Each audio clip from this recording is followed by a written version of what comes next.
Good morning, praise the Lord. Today, August 7th, we'll talk about whether the Bible is true or not. You might not have that doubt, but people around you might have. So you should be able to answer them. Let's ponder on the answer for this. John 17:17, Jesus Christ himself says, "Your word is truth."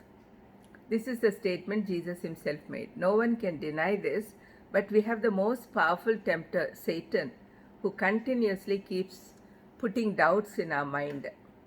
In 1 Peter 3:15, it's written that we should always be ready to give a defense to everyone who asks you a reason for the hope that is in you with meekness and fear. We should be able to say that the word is our hope. We have to prove the authenticity of the Bible, and so I'll put forward a few reasons why we should believe that Bible is true. Bible is the word of God, of course. Here are some reasons. First is, Bible is full of miracles which are being performed now also when you pray in the name of Jesus Christ. Second is, there is unity in the Bible, though it was written by nearly 40 different people of different ages, different backgrounds, and culture over a period of 1500 years. The reason is because all scripture is given by inspiration of God. This we see in 2 Timothy 3:16. Paul says, God himself is the author who just used these men.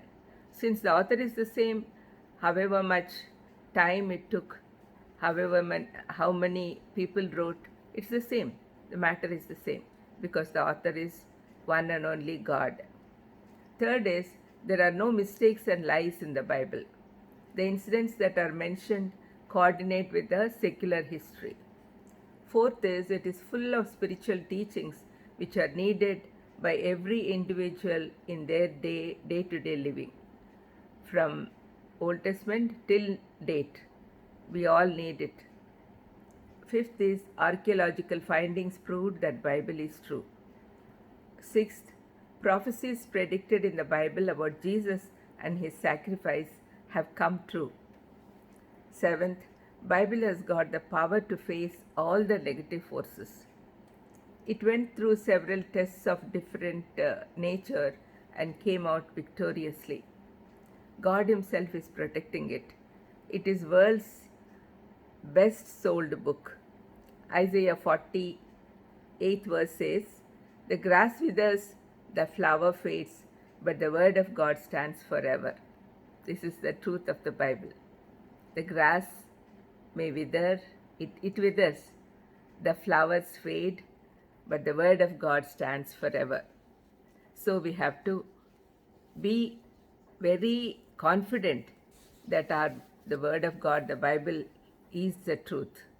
So we have to follow it in our day-to-day lives and encourage others also to follow it, because there's nothing wrong in it, there's no lie in it, no problem at all. That's the way of life which we should be following. Let's pray. Lord, thank you for teaching us that the Bible is true. If anybody has any doubts, please clear them. In Jesus' precious name I ask. Amen. God bless you.